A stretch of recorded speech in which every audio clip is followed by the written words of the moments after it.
What's going on, everyone? Welcome to the Thursday, February 6th trade line day edition of the Ship My Money Show. I'm your host, Adam Scherer. You can follow me on Twitter at ShipMyMoney DFS. 6 games today, a lot of moving parts, but thankfully the trade deadline is past. It's obviously really fun, a really fun time as a basketball fan, especially this year. A ton of really interesting trades, a lot of big names moving.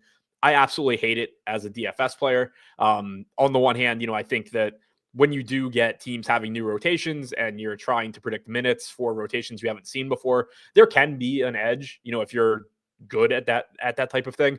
But at the same time, you just get so much random shit that you can't predict that I would prefer it just happen like over the All-Star break when I don't have to deal with it. But that's passed now. So we still have some shorthanded teams that are missing players. We still have some Q tags on the slate, but knock on wood, it's not too bad of a slate as far as Q tags go. I will get into those throughout the show anyway, but going to walk through how my player exposures would look in the large field DraftKings tournament if the slate started right now. Obviously keep the player exposures, ownership and stuff, take it with a grain of salt. It's more just a talking point. All that stuff's going to change between now and lock, but going to talk through rotations, talk through what, I think about individual players, whether I'm getting to them now or not, going game by game. And if you are looking for a specific game, you can always see where I'm at if you're like watching this later by using the banner up here at the top. Starting with Dallas taking on Boston. We're not expecting Anthony Davis to play today for the Mavs. That doesn't have huge ramifications because he hasn't played for them yet. We're used to what this team looks like being shorthanded. Where I do think it does have a big impact, though, that is maybe going a little bit overlooked, is on Daniel Gafford. Now, I don't want to go too crazy on his playing time because Dallas is still a 10.5 point dog on the road against, a Boston team that is much better than them, especially when they're playing without Anthony Davis. But I think Daniel Gafford's minutes in his last game against Philly are kind of going overlooked because he sucked from a fantasy standpoint. So I don't think people are really digging into it too much. But in that game without PJ Washington, obviously no Maxi Kleber because he's not on the team, no Dwight Powell, no Derek Lively, no Anthony Davis, the exact same situation we have today. While he didn't produce fantasy points, he played 33 minutes in a game where he picked up 3 fouls in the first half and where he subbed out with an injury in the fourth quarter and didn't come back. He subbed out with 3 minutes and 19 seconds to go. In the first half, he picked up his third foul with 3 minutes and 25 seconds to go, didn't play the rest of the half, still got to 33 minutes. So this is somebody that just doesn't have a backup center here. Kyler Kelly played a total of 4.5 minutes in that game. They went small in the second half when Gafford wasn't on the floor. So again, I don't want to go too crazy on his minutes here. I don't want to give him 36 minutes and then they just get run off the floor by Boston and he plays 24. Obviously that's possible. But I do think that, in the best case scenario where he avoids foul trouble and the game is competitive, he's live to play mid 30s. And I just don't think that's really being represented across the industry. He is still getting some ownership at 17%. But if the slate started right now, I would be a bit higher than that. Obviously a good point per minute guy. Salary is reasonable at 7,100 for the playing time. And it's not like we're really going out on a limb, talking about the minutes here either. He's averaged 33 minutes per game in the games that he's played since Derek Lively's most recent injury. So he's already getting those minutes. And then you take out PJ Washington as well. So I do think the minutes upside for Gafford is huge. He looks good to me, even in a tough matchup, scary matchup here at 7,100. Kyrie, clearly fine to get to at 8,700 if you can. If Dallas does hang in this game, there's a good chance that he's a big reason why. Also, and I'm double checking this now, but yeah, Kyrie Irving actually showing up as one of the best play type bumps for me in my play type model. And it's not surprising. Pick and roll heavy, ball dominant guards against Boston is something that pops up for me pretty much all the time. Boston actually allows pick and roll at a very high frequency and allows, they're in the 17th percentile in points per possession allowed, as far as meaning they don't defend it well. So that is a spot that I generally do like to target. I think there's a tendency for people to kind of get scared off of players going against Boston because overall it is a good defense, but you actually can target them with guys like Kyrie. So $8,700 looks fine for him. Klay Thompson, if you get there, whatever. But to me, I think Gafford and Kyrie are the pieces that I would want to get to the most. Najee Marshall closed the last game. He's 4,700. If this game is competitive, you're probably getting around 26 minutes or so from him. Max Christie played 32 minutes in his first game. I have him projected for 29 here. He's not showing up for me, but Dante Exum got the start. His salary's at $4K. He still only played 20 minutes though. He basically just started every quarter and played like 5 minutes per quarter. So for me, Gafford and Kyrie looking like the pieces that I would want the most. On the other side for Boston, we do have a Q tag on Drew Holiday. He is cheap, so if he's in, I think he looks pretty good. $4,500 salary, playing around, 29, 30 minutes, give or take. If he's in, looks like a good value. Jason Tatum, Kristaps Porzingis all look good. Porzingis coming in at 7,500 should play, 29, 30 minutes. Tatum should play mid to upper 30s, depending on how long the game is competitive. So plenty of upside here from Boston, 122 team total. Happy to get to those guys. No problems with Derek White, Jaylen Brown either. Peyton Pritchard at 4,800. I think given that it's a 6-game slate, like you can get to him a little bit in large field tournaments. The hope with him would be that the game blows out and he gets garbage time, or he just plays really well off the bench, given how cheap he is. If Drew Holiday ends up being out, I would expect the biggest beneficiaries to be Peyton Pritchard, Al Horford, and Derek White. I assume that Al Horford would start. You'd get a starting lineup of Derek White, Jaylen Brown, Jason Tatum, Horford, and the Porzingis, and then you would have Peyton Pritchard playing close to 30 minutes probably off of the bench. So those guys would all look better if Holiday sits. But again, if Holiday's in, I think he looks like a pretty good value here at 4,500. So pretty much the starters plus Pritchard, all varying degrees of just solid plays here against Dallas. Steven said, I think Porzingis has been better against pick and roll than anyone else Boston has out there, but it may be relative. Yeah, I mean, I'm looking at their numbers for the season and they're just bad. Obviously, like, again, they're a good defensive team overall, but they have generally given up above average scoring production to pick and roll ball handlers this year. Moving on to the next game, rather, Houston taking on Minnesota. Nobody questionable for Houston. We do have a question mark on who exactly will start for them. Still no Jabari Smith, no Fred VanVleet. We saw Jayshawn Tate start a couple of games ago. Last game, Aaron Holiday started the first half. Reed Shepherd started the second half. My guess for right now is that Reed Shepherd starts. Actually, no. I take that back. Tari Eason should be starting. I forgot he didn't play last game. So, misprojected this one by a couple of minutes. I still have Eason in for 26 minutes, but he should be in for more than that. Tari Eason will look good at 5,200, assuming that he does start. If he comes off the bench, then you are probably looking at like 26, 27 minutes. But assuming that he does start, should play 28 to 30 minutes, he's going to look good at 5,200. Too cheap of a price tag for him. Cam Whitmore should give you around 22, 23 minutes off the bench at 4,100. He's been at 23 minutes so far in the games that VanVleet has missed so far this year. So Whitmore looks like a decent value. I do like that he's 6% owned today instead of 40 like he was last slate. Going to guys, bench guys like Whitmore is always just more appealing when they're not being rostered by the entire field, because there's just so much that can go wrong still in going to guys like that. But there is also upside. He's likely to play mid-20s in minutes. If he plays well, he can find more. Amen Thompson, 8,400 point guard, small forward. One thing I do find interesting with Thompson is that overall this season, if you take Fred VanVleet off the floor, Thompson sees a little bit of a bump in assist percentage. It's nothing too crazy. It goes from like 14.5% to like 18%.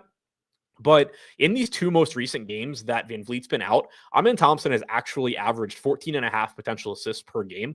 So I'm sure it regresses, to some extent, but you've seen him very, very involved as a playmaker in these couple of games without VanVleet. That combined with just his general ability and the fact that he's playing upper 30s, low 40s in minutes, even at the elevated price tag, certainly makes him playable. Şengün at 8,800 as a secondary play. Jalen Green, 7,300 as a secondary play. So I think Tari Eason's the priority here. Again, ignore the exposures. I forgot to change his status to starting.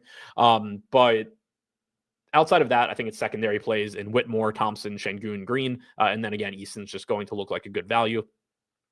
On the Minnesota side, Arcathelza said, I told you Thompson was going to be 9K soon. I don't think I ever argued that. I never argued that Thompson was like not underpriced.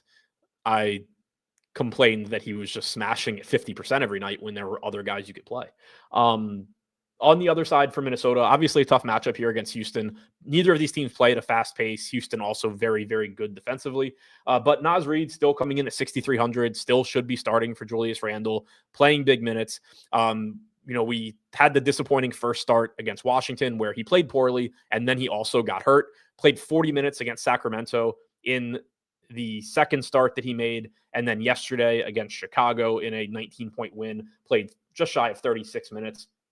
So I expect you're getting mid-30s in minutes from him. Good point per minute guy. Again, tough matchup, but the salary just hasn't fully adjusted for Naz Reid to not only be starting, but to be playing mid-30s in minutes. Anthony Edwards at 9,700. Point guard, shooting guard, should play upper 30s. Again, no DiVincenzo, no Julius Randle. So even extra minutes available to soak up.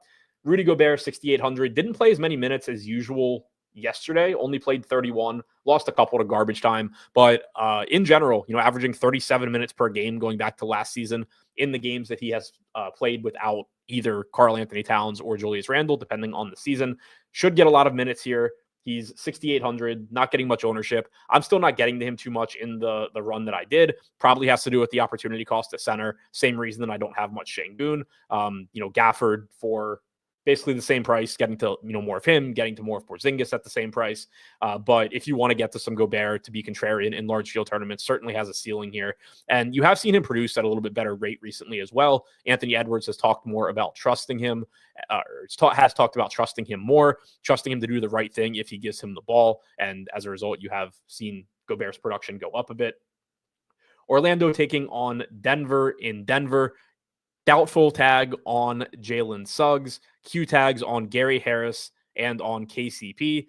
The Gary Harris piece shouldn't really matter. If he's out, those minutes should mostly just be soaked up by somebody else off the bench that you're not really considering for DFS. The KCP piece matters at least a little bit more because he's likely to play 31 minutes or so if he's in. And so if he's out, you do have to reallocate those minutes. We had Cole Anthony start in Orlando's most recent game, and his playing time in that game, I think, is a little bit deceiving. This was last night against Sacramento, 19-point blowout win for the Magic. Cole Anthony played 23 and a half minutes, but in the first half, he played like 14 minutes and change, and he did sub in briefly with 7 minutes to go in the fourth quarter, subbed out with 4 minutes and 46 seconds to go. I think if that game had actually been close, you would have been right around 28 minutes from him. There is going to be some volatility in his playing time, given that, Franz Wagner can work as a primary playmaker. You have Anthony Black that if he's playing well off the bench can siphon minutes away from Cole Anthony. But I do think that Anthony's likely to play, like 26 to 28 minutes here. I have him at 26 right now. I think I might actually be a little bit low there. I might end up pulling that up a little bit. The problem is that he is still 6K. He never really got that inexpensive from his previous stint as a starter. But I do think that there is kind of some sneaky upside on him. And I do think his minutes become a little bit more stable if KCP is out, just because you then are missing, you're missing those 31 minutes. And so I do think the minutes become a little bit more stable for Anthony. Goga's been starting, but not playing more minutes than Wendell Carter. Have him in for 22 and a half here. If you get a little bit out of a lot of lineups, fine. If you're playing a few lineups, I wouldn't bother with Goga. I think the pieces that are most interesting here are Franz Wagner and Paolo Banchero. Nothing really surprising about that at all, given that they are the two best players on the team. But they're both affordable. 8,500 for Wagner, 8,400 for Banchero, likely getting mid-30s from them, assuming that this game is competitive. So I do like both of them. Neither of them yesterday, at least, played in the second unit, which is always something that we like to target against Denver, especially now that Denver is back to not having Aaron Gordon on the bench. But the second unit yesterday, at least, was De Silva, Isaac, Carter, Black, and KCP. So can't take advantage of that. But either way, Wagner, Banchero, both I think look good here.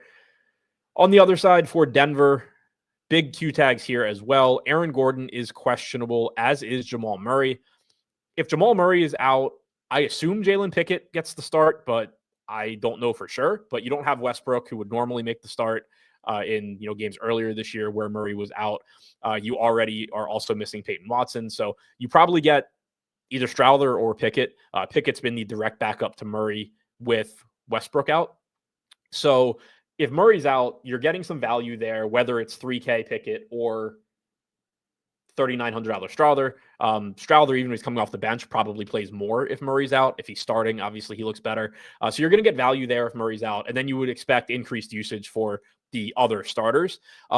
If Gordon is out, the most recent game he missed, we had Zeke Naji start, and Zeke Naji actually played big minutes, played like 31 minutes. That's not what I would project again, but I would project mid to upper 20s from Naji if Gordon ends up being out.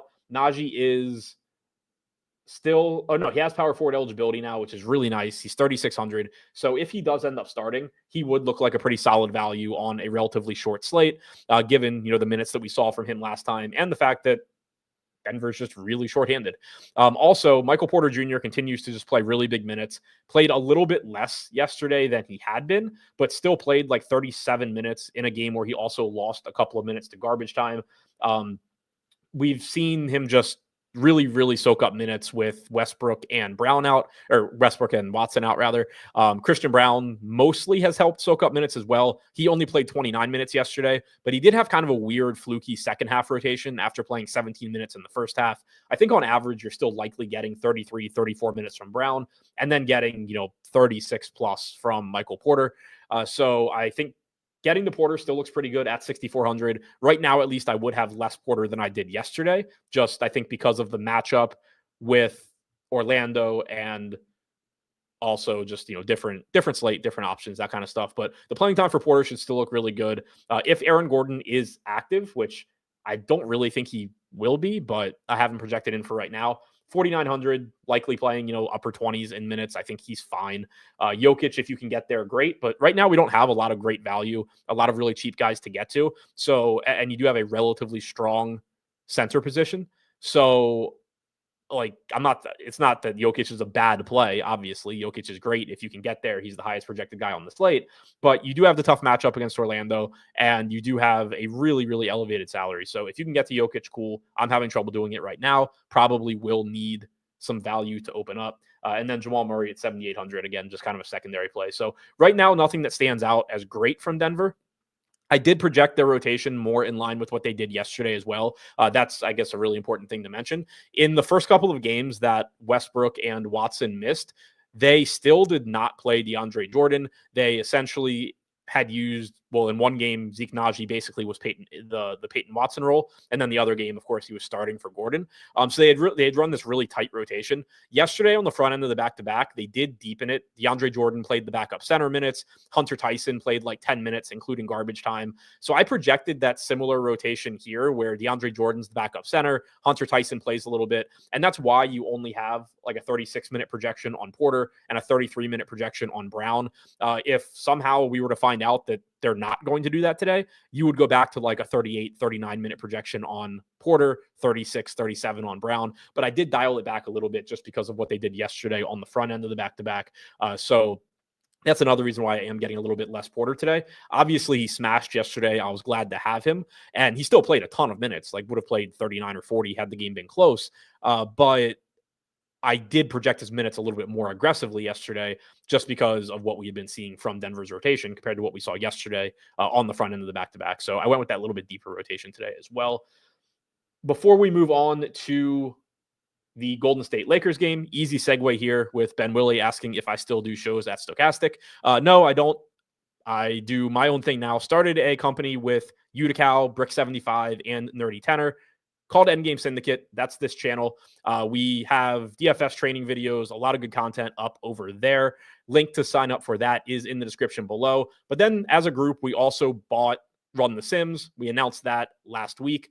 And coming up for that, really excited for the Super Bowl. The Super Bowl or the Showdown, NFL Showdown Sims tool on Run the Sims will be free for the Super Bowl. So highly recommend checking that out. You can do everything that you would want to do with a Sims tool using that. Plenty of ability to customize what you're doing. A lot of things that you can do to, try and give yourself an advantage in large field tournaments. Trying to put that up on the screen now if it will cooperate. So the Sims tool, like I said, is free for the Super Bowl. I forgot to run anything before the show, but you can, one thing I really like about it is that you can adjust the inputs here on the front end. one of the biggest issues with using other people's projections in general is that if you disagree with something, like, you think Xavier Worthy's projection is too high and DeAndre Hopkins is too low, it's really difficult to make smart adjustments without potentially screwing up something, having unintended consequences. Here, you can just directly say, okay, I think that instead of a 22% market share for Xavier Worthy, he's going to get 19% of the targets, and Hopkins is going to get 13. You can change that here on the front end. It'll automatically update the projections with your inputs and then run the sims for you. Similarly, you can use the team total and pace stuff up here at the top. So if you want to see what players pop up, if Kansas City wins by 3 touchdowns, make Kansas City be a 3 touchdown favorite, run the sim, you'll get your answers. So you can use this for free, do all that kind of stuff, play around with it. You get, all your inputs over here, the expected value of your lineup, predicted dupes, all, the normal stuff you would expect from a Sims tool. You can go into here and choose what types of Sims you want to run. You can see individual player data. You can go to the advanced filters here and use, do whatever lineup, do whatever filters you want to get the lineups that you want. So all of that's free for the Super Bowl. Also, as you can see at the bottom of the screen, we do have an annual NFL package available. If you sign up for any of our NFL packages now, use the promo code ENDGAME. You'll get 10% off at the time of sign up, and you'll be locked into that 10% off price for life. So down the road, we add stuff, we make improvements, we end up raising the price, whatever. You're locked into what you're paying now with that 10% off. So get in on that. We're really excited about what we're doing over there. Going to make some improvements to what's already a quality Sims tool. Going to be adding some other stuff. So really excited for what we're doing. But check out the Showdown tool. It is free to use for those Super Bowl contests. Now, getting back to the basketball slate, if I can get that tab back up. I don't know where it went. There, getting back to basketball. Jacob said, I wish you'd run 7 commercials like Josh and Greg. Yeah, I mean, I would if I could remember. I just hate doing it. And half the time I forget to do a single one. And then I get done and it's just like, oh, cool. I talked for free for an hour and didn't even mention anything that I sell. But yeah, glad I remembered to do it this time. I am really excited about the Sims tool and the product in general, having the site. The 4 of us have just like talked so much about different ideas that we have. There's a lot of great products available, obviously, in the industry. But we've just talked about things that, we wish existed or whatever. And it's nice to be able to put our own touches on stuff. Yes, I'm aware he's joking, Brian.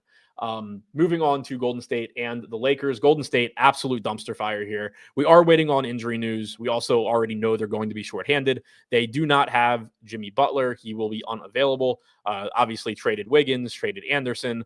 You have a probable tag on Trace Jackson Davis. Draymond is probable on the second end of the back-to-back. Steph Curry is not on the injury report at all. Santos is questionable. Moses Moody is questionable. Kevon Looney is available. No Kuminga, of course. So for right now, I have Jackson Davis projected in. I have Santos projected out, but it doesn't really matter. Like, I gave minutes to Jackson Rowe, and if Santos is in, I'll just give them the Santos instead. But Buddy Hield, Brandon Pajemski, looking like 2 of the most popular players on the slate, and I don't really have any issue with that. I don't have any way around it. Keep in mind that we are talking about the Warriors. Steve Kerr's tendency when guys are missing is to, play close to as many guys as he can, but there's just not that many guys that he really can play here. And so, Hield and Pajemski should be relatively safe as far as minutes go. What they do with those minutes, obviously, who the hell knows? We're coming off of Karis LeVert yesterday, not managing to score a single point in real life at 50% ownership. But at least as far as opportunities, those guys should get, a lot of opportunities. We got Hield playing 31 minutes yesterday. We got Pajemski playing 40. Travis said if I had to pick, would I play Hield or Pajemski? I got to more Hield in the Sims run, but Pajemski is the one that, like, ownership agnostic, I would prefer. He, does project a little bit better. I actually need to separate the minutes here a little bit more too. I think give Pajemski an extra minute or 2. So yeah, I mean, the answer is Pajemski. You are getting a lot of ownership to Hield, but still like half the ownership. But yeah, Pajemski, I think, is the preferred option, but I do like both of them a lot. Steph Curry, 8,200, just a really good price tag getting to him. Pat Spencer getting 8% ownership. He's 3K. I'm surprised that I'm getting to him. That's something that will probably change. I don't know why he's showing up at. Oh, yeah. So I actually only have him projected for 10 minutes. I forgot to click something in my sheet. So you can ignore the Pat Spencer thing here. I have him in for like 10, 11 minutes. I doubt that I'm playing him unless somebody gets ruled out. I have Moody in for right now. If Moody's out, I think Spencer does end up playing more. Draymond, 6K, fine if you get there. The center position is really interesting to me. I don't really know what to make of it, but right now we're getting 35% ownership coming into Kevon Looney at 4K at center. I think he's fine. He played 20. So yesterday we got a 48-minute split between Quentin Post and Kevon Looney. The tricky thing here is that Trayce Jackson-Davis was downgraded like 20 minutes before the game started yesterday and then ruled out. In the previous Golden State game, Jackson-Davis didn't play. Kevon Looney played like 20 and a half minutes, but that was a game where you had like Moody available. You had more guys available in that rotation. Wiggins was still there. So what I think is really tricky here is with Jackson-Davis probable, my assumption is that Jackson-Davis is going to play something like, 8, 9, 10 minutes. And then you're going to get like 22 minutes, give or take, 22, 23 minutes to Post. You're going to get like 20 to Looney. And then Jackson-Davis, plays around 10, 8, something like that. If Jackson-Davis is in the rotation and you're not getting that full 48-minute split between Post and Looney, I think Looney is, again, fine at 4K, but I don't think he should be 35% owned. And so I'm just kind of playing other guys. Even though he still is a solid point per dollar projection, I think the ownership's just higher than it should be. If Jackson-Davis is not in the rotation and you do get 48-minute split, then both Post and Looney look better than I'm projecting them for right now. One other way, that their minutes could end up being a little bit lighter than I've seen projected in the industry is like if Moody plays and you do get some minutes at center from Draymond Green, which we didn't get yesterday. So basically there's a lot of moving parts here. If Moody is out, I'll end up projecting more minutes to both of Post and Looney.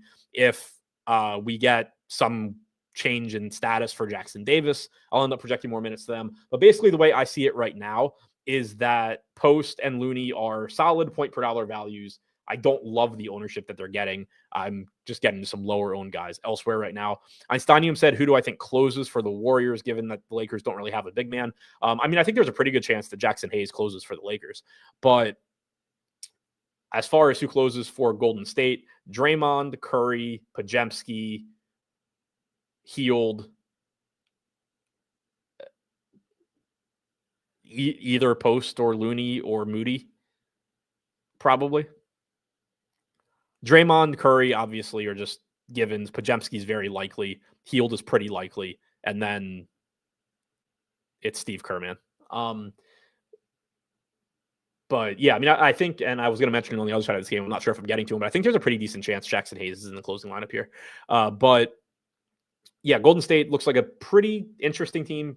Definitely pieces to get to here. It's just a matter of which pieces. But that Moses Moody news does matter quite a bit because Moody, even though like I'm not getting to him really in DFS at 4,200, assuming he's coming off the bench playing like 24 minutes. Him soaking up those 24 minutes does really impact the Golden State rotations here. It limits or it makes it so Steve Kerr can run deeper rotations, play, give less minutes to a lot of these guys. If Moody is out, it is going to open up even more for Golden State. So not typically the type of guy that you're really paying attention to his status, but it is actually pretty important here for the Warriors. For the Lakers, I am assuming a starting lineup of Rui, LeBron, Finney-Smith, Reeves, and who else did I project to start? Hayes, obviously. Was just talking about him. So I'm expecting that to be the starting lineup. I am interested in Jared Vanderbilt here. I think the minutes he played in their last game are actually really interesting. We hadn't seen him play more than 16 minutes in a game prior to their game against the Clippers. Blowout loss. Vanderbilt ends up playing 18 minutes. Vanderbilt actually played in the first half like 21 minutes. He closed the first half. Closing lineup was Vanderbilt, Vincent, Reeves, LeBron, Hayes. And then Vanderbilt was basically playing the same rotation in the second half. Certainly looked like he was going to be in the closing lineup in the fourth quarter. He subs in, he's on the floor. It's him, Vincent, Rui, Reeves, LeBron. And then the game blows out. There's like 6 minutes of garbage time. I think that Vanderbilt is live to play like 21, 22 minutes here, potentially more, I guess, but 21, 22 minutes here at 3,200, getting 19% ownership. I got a little bit more than that here. I think this is one of the guys I'm probably kind of using as a value piece instead of like Kevon Looney, where you're getting power forward eligibility. I have a similar minutes projection on Vanderbilt as Looney. He's cheaper, and Looney's getting like double the ownership right now. I just am basically playing Vanderbilt at the same rate the field's playing Looney, and I'm perfectly fine with that for all the reasons I just said. LeBron, clearly he's going to look good at 10,800, playing without Anthony Davis. Luka's not active yet, so should still be the LeBron show. Rui looks very good at 5,300. I talked about it on the show the other day that I fully expected that we get back to the Rui minutes from earlier in the season when he was playing more minutes than Anthony Davis, more minutes than LeBron James. And we saw that in the last game, played 33.9 minutes, lost, garbage time run. I think he plays a ton again today. He's only 5,300. I really like him as a mid-range play. Dorian Finney-Smith at 3,800. Only played 24 minutes in that last game, but probably plays more today, assuming that it is competitive. He had a little bit of foul trouble in the first half. I'm not sure how much it really mattered, but likely to be getting, upper 20s minutes here. No Dalton Connect, so you are just missing another rotation piece for the Lakers, and they don't really have a whole lot, to replace him with unless they're going to just play Bronny real minutes or something like that. Shake Milton at 3,100. I do expect to play around 20 minutes here. I think he's the guy that basically soaks up a lot of the vacated Dalton Connect minutes in addition to Finney-Smith and Vanderbilt, essentially. Austin Reeves probably plays a little bit more without Connect at 8,300. I really wanted to be aggressive with Reeves minutes, get to like 37, 38, like we were seeing earlier in the season, but it just seems like the Lakers have been like intentionally not playing him as much lately, still playing him a lot, playing him 32, 33, 34 minutes, but they've had the opportunity, basically since Anthony Davis went down and then since the trade to play Reeves more. Even last game without Max Christie, Reeves played 30 minutes, probably would have gotten to like 36 if it had gone down to the wire. So I didn't want to get too aggressive with his minutes. Still got him to 34.5, still showing up in lineups a little bit. And then Jackson Hayes, I think, 26, 27 minutes, give or take, is a good median projection. I think he's live to play 30, like if he's playing well. It's not like, he hasn't eclipsed 30 minutes as a starter in the past, but also he's live to play 24. And, you just get more Vanderbilt, Finney-Smith, LeBron lineups. So I think 26, pretty good sweet spot here. At 4,500, it's not really getting him into lineups, but I do think he has a path to close. Like I said, closed the first half last game, second half, garbage time. We didn't actually get a closing lineup there. So it'll be interesting to see what the rotation looks like for him. Kings taking on Portland. Joval is available for the Kings. My assumption is that he is just backing up Domantas Sabonis. Sabonis 9,600, I think looks good here. Solid matchup. Obviously, really good player. Playing without the Aaron Fox. Still, Zach LaVine replacing that usage, but Sabonis to me looks good at 9,600. DeRozan, Monk, Murray, LaVine. The starters here, just Sacramento plays their guys a lot of minutes. This game has like a 1-point spread. Reasonable 115 total for Sacramento. Whatever guys from the Kings I can get to, I'm perfectly happy with as far as the starters go. There's nothing off the bench that I find remotely interesting. They just haven't been running their bench unit for very many minutes. So that's why you do see the starters look so good. And actually, I guess the caveat to that would be Keon Ellis is probably going to play like 24 minutes, but he's also 4,500. So it's tough to want to get to him. On the Portland side, I really wish I knew which rotation they were going to go with. On the front end of their back-to-back against Phoenix the other day, they ran a pure 8-man rotation where it ended up going to overtime. The starters all played like 40-plus minutes. They played, 37, 38 in regulation. I didn't project that. I basically projected a first-half rotation to Murray and then an 8-man rotation other than that. And so I am getting to the Blazers. DeAndre Ayton really standing out to me. I'm surprised he's not getting more ownership right now. I think you basically can take the most recent game with a grain of salt. It was a back-to-back after Ayton played 42 minutes, the game against Indiana. Ayton didn't start the second half. He had 4 fouls. He picked up 4 fouls in the first half, so they didn't start him in the second half. He played a like pretty prolonged, like 10-minute stint as the backup, and then that was all he played in the second half. So he only played 21 and a half minutes. I could not care less about that game and how it went. Ayton is 7K. He's been playing 32, 33, 34 minutes on average, other than that last game. The fact that he's not getting any ownership here makes him really, really interesting to me. And this is, again, another reason probably why I don't have too much Kevon Looney or Post, is just that if Ayton's actually not going to be popular, I'm going to have a lot of him. If his ownership comes up, then, obviously it becomes a little bit less of a priority at least. But right now, it's just another center that I really want to be allocating exposure to. Deni Avdija scares the shit out of me. He's 6,600. Playing time is so inconsistent, but it's one of these spots where like the ceiling is really high. The median is like 30 or 31, but the range is honestly like 22 minutes to 38 minutes for Deni Avdija when he starts. So it's a tricky situation because obviously if he plays the low end of that, you would want 0. If he's going to play the high end, you would play 100%. And so it's a tricky spot where you're just hoping he plays well. The nice thing is that, if he is playing well, those minutes are available for him. And if he is playing poorly, then your lineups are probably dead anyway. Like, last game where he ended up playing 23 minutes, he had literally 1 assist. I think he had 1 assist or something, 1.5 fantasy points in the entire first half. I didn't care that he barely played in the second half at that point because my lineups were dead.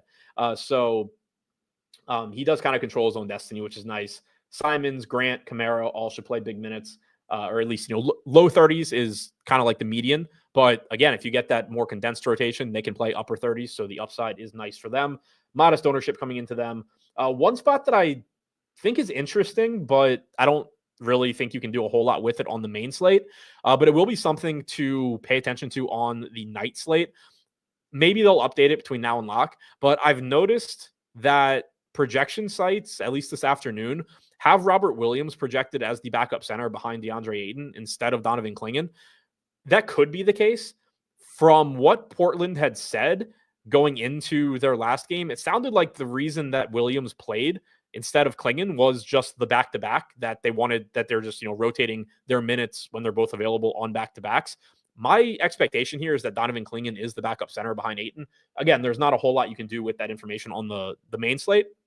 And there is a good chance that the industry will just figure it out by lock. But if you are playing the night slate and for whatever reason, like you notice sites have Robert Williams projected as Ayton's backup, playing Clingan, I think, is a great idea because I'm pretty sure he's ahead of Williams today. Unless, obviously we hear otherwise. But just want to point that out. Obviously, again, you can't really do too much with 15 minutes or so from Clingan on the main slate. Indiana taking on the Clippers in LA. Miles Turner, 6,200, only getting 6% ownership. I'm around 2x on him. I think that's perfectly fine.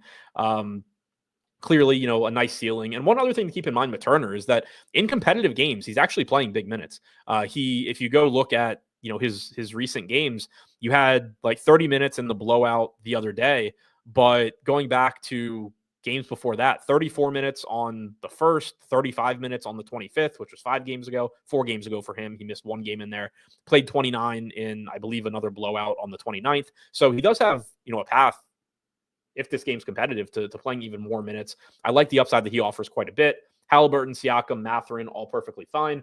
Benedict Mathurin, I will mention, he had been on like sort of a minutes restriction for a few games. He played 30 minutes last game. Now, that was the second end of a back-to-back, and Nesmith only played 16 and a half minutes. Nesmith had been questionable for that game. Basically, Mathurin and Nesmith have more or less been splitting 48 minutes. So I didn't go with like a full 30-minute projection for Mathurin here, but he's obviously not on a minutes limit anymore. So I did get to like 25 and a half minutes for Mathurin. I went 22 and a half for Nesmith. 5,100, I'm still not really getting to Mathurin, but I did want to point that out because the minutes restriction is gone. So there is that. So if you, I guess if you're looking at it and you just like don't think Nesmith's actually going to play a lot of minutes, then Mathurin would look pretty interesting. Travis said Podziemski, Reed, or Whitmore, McDaniels, Podziemski, Reed. I think those are just two of the straight up best plays on the slate. Emwald said, does SaberSim allow for you to input higher variation into minutes ranges for players, or do you account for that by what you use as your minutes projection? I account for it in my minutes projection. Everything with SaberSim as far as like distributions and stuff goes is on the back end. And it's nice, like, you can see the points distributions and all of that. And by the way, I'm not affiliated with SaberSim. I don't get any kickbacks or anything. I do think it's a great product. Use it for all the sports that I play. But you can see their fantasy point distribution. You can't see their minutes range distribution. But yeah, I account for it in my minutes projections as best you can with a static number. Other than that, I don't think there's anything really from Indiana to mention. And then finally wrapping things up with the Clippers, who are low-key in a pretty good spot here. I guess it's not that low-key. They are getting ownership. They traded Terrence Mann. They traded KPJ. So they're actually a little shorthanded. Well, kind of. They also don't have anybody on their injury report. So the entire G League team is available. So they're not shorthanded as far as bodies. Like if they want to just run a deep rotation, they can. But as far as rotation pieces, they are missing a couple of those fringe guys. And so what I expect the impact to be is not that there's necessarily any like cheap guy. Well, I'll say except football now. But for last football season, I was using it. Now that we have our own, I will obviously be using that. No, I did not say Reed is in Shepard. I said Reed is in Nas is one of the best plays. And I was using best pretty loosely. Like Pajemski, I think right now probably is the best play on the slate. Nas Reed is a very good play. So my expectation here is that you just get like a couple extra minutes tacked on to the bench guys, Nick Batum, Chris Dunn, guys like that. Amir Coffey plays a little bit more. No, I don't think Ellis starts over Levine ever. Unless that was like said. If it was said, I missed it, but no, that would not be my assumption ever. But I think you also probably get a little bit more playing time for Norm Powell, a little bit more playing time for Zubats. So getting to this team in general looks really good. 6,900 for Powell looks good. 9K for Harden looks good. Zubats, another mid-range center that I like getting to at 7,200. Kawhi, 6,800, looks good. Still probably playing around 28 minutes or so. Chris Dunn at 3,300 off the bench. I have him in for, I think, like 20 minutes. I think I clicked the wrong thing again. Forgot to update something in my sheet. But I expect Dunn to play low 20s in minutes. So he's going to look pretty interesting at 3,300. Derek Jones, I think, actually plays more minutes than this. I forgot to override my baseline stuff, but I think Derek Jones plays like 28, 29, 30 minutes here. So I'm not getting to him right now, but I do think I will end up getting to him if he continues to be projected for, no ownership at 4,300. I think Derek Jones minutes projection should be higher than this. So all the starters for the Clippers look pretty good to me. I think Chris Dunn off the bench looks pretty interesting as well as a value piece. Any minutes upside for Kawhi, I mean, I assume it's the same, 28 minutes or so that we've seen in recent games. I don't know if they'll tell us ahead of time before they play him like 32. I don't know if they will ever play him 32, but I assume we're just looking at the same 27, 28 minutes. But at 6,800, I think that 28 minutes from Kawhi is still good. So I do like the Clippers a lot. And it also obviously is nice to just have pieces from the late game too, because it does maximize your flexibility as far as swapping and all of that stuff. So that's what I have for you on this one. Thank you for checking out the show. Don't forget to head to Run the Sims, sign up for an NFL account, get your 10% off, and use the Sims tool for free, whether you sign up or not, for the Super Bowl. Hope you guys enjoy it. Hopefully somebody takes down something big and then tweets about it for us. But check that out. Really excited to be doing that. Yeah, good luck on your lineups. Thanks for checking out the show. Thumbs up button, subscribe to the channel, notifications, all that shit helps out a lot. And I will be back here again at the same time tomorrow.